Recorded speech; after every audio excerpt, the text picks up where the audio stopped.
Hey athletes, it's me, Tracy, your fitness professional and coach. I'm sitting outside and I'm enjoying this beautiful weather, and I'm thinking about you all, and something that just came to me that I firmly, firmly believe. And as I spend some time and I actually look at your post and read your post, I want you to know that I do not just go through and just reply to them. I really, really, really listen to them to see where you are, if you're getting this, and what more can I do to help you. And one of the things that just came to me is to be able to implement to you of a simple factor. I I truly believe this. I've believed it for many, many, many years, and people thought I was crazy because I would not identify with certain things. And then I got received confirmation when I actually heard my pastor talking about this as well too. Don't you love that confirmation? And I hear is I will not, and I will identify with certain things, but you have to watch your verbiage, and you have to actually watch. It has to be something you implement all the time. So what I mean by this is this. Some of your responses that I'm hearing is I'm hearing you say things like my diabetes, my sweet tooth, my husband doesn't follow, or my anything. You're not only identifying with those things, but you're owning it. You're absolutely owning it.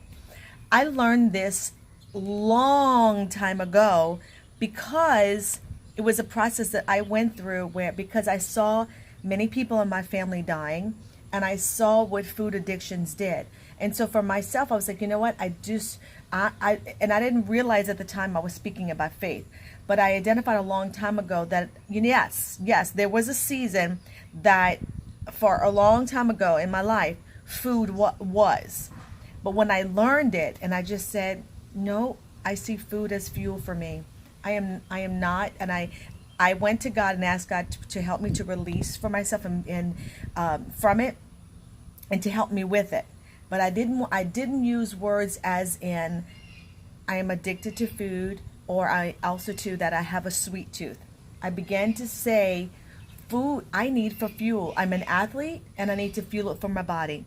And also too, I wanted to be released from sugar and sugar addictions. So I began also to, nope, sugar hasn't, nope, nope. And when I would go to events and people would say, and it's a process, faith to faith, glory to glory. So initially, sometimes when I began and I would go to events, people would, say negative things as in, oh, she's not going to eat that. She's not going to eat sugar. But on the inside of me, and sometimes I would speak and say, you're right. It doesn't have a hold on me.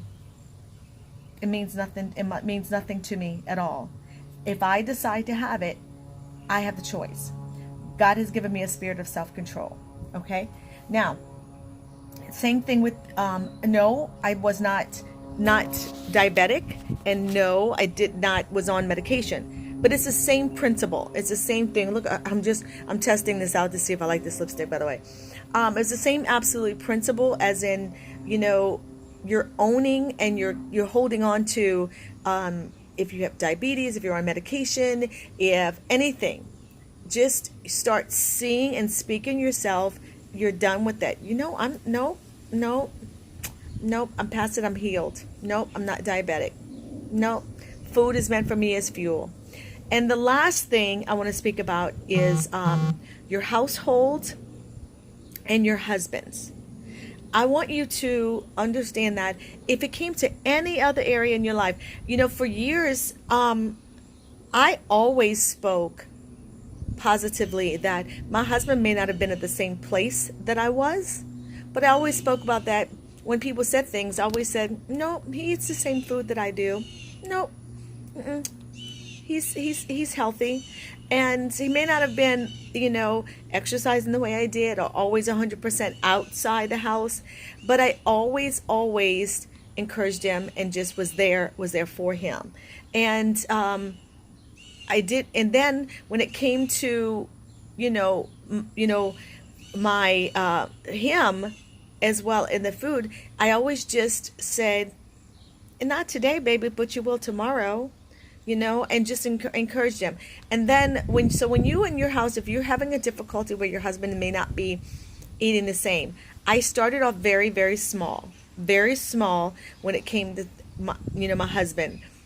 We predominantly inside my house ate the same exact foods, but his may have been a little bit different. But I had to work on Tracy first.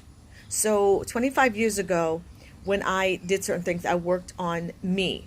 And I learned to be consistent, and I was committed and faithful and loyal to what I was doing. And I planted seeds in him. So just like the same grace and mercy that you want, have the same thing for them. So I just thought about that for you all, just to let you know, be careful of your words. Don't own things that you do not want to be in your life, but let's start changing it. And if people start coming up to you and saying things as in negative connotations, as in and you're going to hear them. I also too don't receive when people, if someone comes up to me and may say something like oh yeah, she's perfect, she doesn't do this. I said, no, I'm not. I had the same struggles as everyone else. So you have to speak those things. I do it kindly, but I do not, because I don't want to receive it in my spirit, and I know who I am. Okay? And I support you, every one of you. And remember, as long as you are okay here, you'll be okay here. It's a great day all day, guys. Talk to you soon.